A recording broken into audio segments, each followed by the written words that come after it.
hizo takwimu ambazo umezizungumza ni kwa ajili ya furaha tu pekee yake. Yani furaha tu. Kila nchi idadi ya nchi zenye furaha. Zenye furaha na zilizokuwa hazina furaha. Nchi ziko 147 zilizofanywa na sisi tumepatikana namba 136 kati ya 147. Maana kuna 14 tu. Ili majibu yao vizuri, hizo takwimu zinatoka baada ya muda gani? Yani ni kila mwaka wanafanya. Ndio. Siku ya furaha imeadhimishwa siku ya furaha juzi. Kwa hiyo wakatoa takwimu zao jana. Tena ni jana. Takwimu zimetoka jana. Mimi nafikiri eneo nyeti zaidi ambalo linapelekea kukosa furaha wa Tanzania. Ukiangalia kwenye ripoti za matukio ya kikatili, nafikiri Tanzania ni miongoni mwa nchi ambayo inakumbana na matukio mengi ya kikatili yanayosababishwa na mahusiano. Sasa kama twende kimichezo, katika michezo unafikiri kwa nini kiwango cha furaha kimeshuka hivi kama sio bodi ya ligi na mguto? Tunazungumzia michezo hapa. Kama ukisema ni bodi ya ligi, maana yake ndio maana nimeuliza hizo takwimu zinatoka kwa muda gani, kwa sababu bodi ya ligi, nafikiri ligi yetu msimu huu imekuwa na makosa mengi zaidi kila mwaka. Sasa yani msimu huu imekuwa too much kabisa. Kuna timu ina ina penalty 15 kwenye mechi hizo 15. Inawezekana penalty zikawa ni sahihi, ni sehemu ya mchezo. Inawezekana penalty zikawa ni sahihi, lakini ninachokimaanisha ni kwamba kama hizo takwimu zinajumuisha miezi 12, maana yake katika hiyo miezi 12 ligi ya msimu huu nafikiri ndio sababu ya magagaziko kuwa mengi kwenye michezo, lakini matatizo ya waamuzi. Hivi sasa ukitafuta Simba Yanga wamecheza mechi 22, si ndivyo? Ndio. Ukitafuta katika zile mechi afu ukatafuta usawa, inawezekana ukakuta labda mechi 15 Yanga na Simba ndo maamuzi yamefanya vizuri. Ukienda kwenye hizo mechi zingine, matatizo pia ni hayo. Dodoma Jiji dhidi ya Namungo tulishuhudia, lakini zipo mechi chungu zima. Azam FC dhidi ya Pamba Jiji wananyongo pale CCM Kiruba, ingawa walishinda.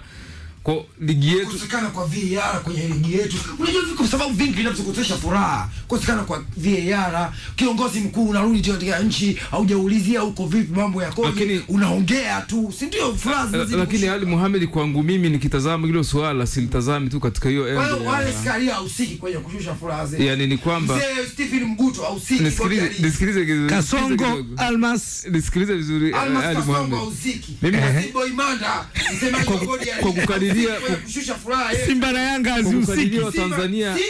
Simba na Yanga hazihusiki. Kukadiria wa Tanzania kutukosesha furaha. Umetolewa kwenye mashindano makubwa ya kiafya. Ninachosema ni kwamba kwa kukadiria wa Tanzania inawezekana tukafika idadi gani ya kukosa furaha? No, yani wa Tanzania peke yake wote waliokosa furaha na wasio na furaha. Yani manake waliokosa furaha ni wengi kuliko waliokuwa na furaha. Nataka kufahamu walau maximum katika 100%, katika 100%, 60% wamekosa furaha. Sasa nauliza swali moja.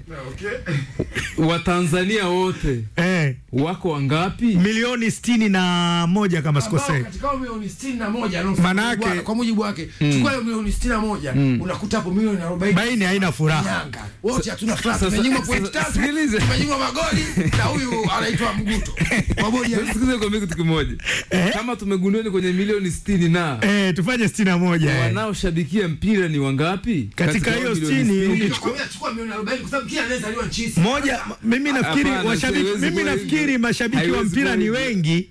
Washabiki wa mpira ni wengi sana hapa nchini kuliko michezo mingine yoyote. No, hapana. Mimi nakwambia hapana. Kwa sababu moja, kwa sababu achana na mimi.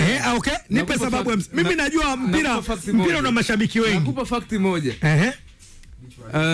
Dabi ya Kariakoo. Ndio. Uwanja ule wa Benjamin Mkapa muda mwingine huo unajaa pamoja na uwanja na uwanja Shamba la Bibi. Shamba la Bibi kunawekwa screen, kunafungwa screen.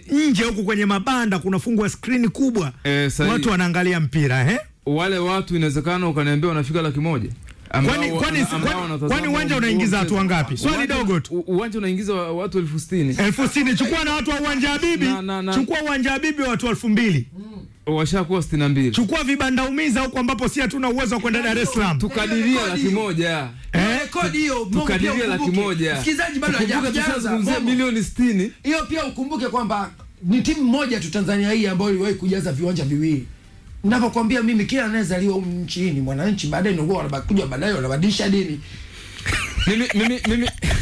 Mimi nafikiri matukio mengi zaidi ya kijamii yanapelekea takwimu hizo, lakini michezo pia ni sehemu ina nafasi kubwa. Ni sehemu ambayo imetake advantage katika swala zima la furaha. Tukikaa kwa utulivu, na hii inawezekana ikawa mjadala ndani ya Sport Junction. Wa Kongo Victor Saibon, wazee wa takwimu, tutakuwa hapa kwa ajili ya kutambua maybe sekta ya michezo ni kwa namna gani ambavyo inaweza imechangia kushusha hiyo furaha. Inawezekana Mohamed Issa Momo. Sasa kuna Dania. Tunaisubiria ile. Yes. Issa Mohamed Momo. Mimi nafikiri kuna vitu vingi sana ambavyo sisi kama Watanzania tunapaswa tuvipate ili tuweze kuwa na furaha. Sio, umeelewa vizuri? Kwanza tupate utulivu, tupate haki stahiki ambazo tunapaswa kuzipata, tuwe na uhuru wa kujieleza, wa kuzungumza. Hapa tujaanza mchezo kisi. Sio, umeelewa vizuri? Furaha kwanza. Tunamweka msikilizaji sawa. Tunamweka msikilizaji sawa katika kupata furaha. Sijui umeelewa vizuri. Basi furaha zitarudi. Kwa hiyo kuna vitu vingi sana kwa sababu inawezekana mtu ukao unakosea lakini hujui kama unakosea. Wewe peke yako itachukua muda kujua kama unakosea. Momo, nichukue na hii pia. Tumepiga tu Simba na Yanga. Tuje kwa Dodoma. Timu yetu hii inatupa raha, tunatupa furaha. Kwa standard Dodoma Jiji Football Club inatupa furaha. Kwa standard ya Dodoma Jiji kwangu mimi na zinaweza kusema nomo kawaida. Bado sio kwa sababu timu kama Dodoma Jiji huwezi kutegemea kama unaweza kushinda michezo 5 mfululizo pasipo kudondosha alama. Kwa ups and down kwa Dodoma Jiji, timu za madaraja hiyo ni kawaida. Kwa kwangu mimi si hawako juu sana wala hawako chini sana, wako katikati ambayo ni standard ya kawaida kulingana. Mimi Momo, inawezekana nikaa tofauti na wewe katika hilo. Sijajua unaiangalia Dodoma Jiji kwa jicho gani. Mimi naiangalia Dodoma Jiji kwa benchi la ufundi lilokuepo na wachezaji pia walokuepo. Sitarajii kwamba iwe ni kama mwenye haja tumbo la kuhara anaingia na kutoka. Hapana, nilitarajia nione muendelezo kutokana na quality ya wachezaji ambao iko nayo benchi la ufundi. Yani Dodoma Jiji unataka kuniambia tunaweza tukaifananisha na Pamba kwa quality ya wachezaji na benchi la ufundi walikuwa na? Kuna wachezaji ambao wanaweza kutoka Pamba moja kwa moja kuanza kwenye kikosi cha Dodoma Jiji, lakini hakuna mchezaji hata mmoja anaweza kutoka Pamba akaenda Simba au Yanga akapata kikosi moja kwa moja. Kuna yule center back mmoja alikuwa hapati nafasi, nafikiri Mkimu Issa, ambaye alikuwa hapati nafasi kikosi Singida Black Stars, kaja hapa pangua kikosi cha Dodoma Jiji. Kwa hiyo maana yake nini? Maana yake ndio maana nimesema Dodoma Jiji ni miongoni mwa timu za madaraja ya kati.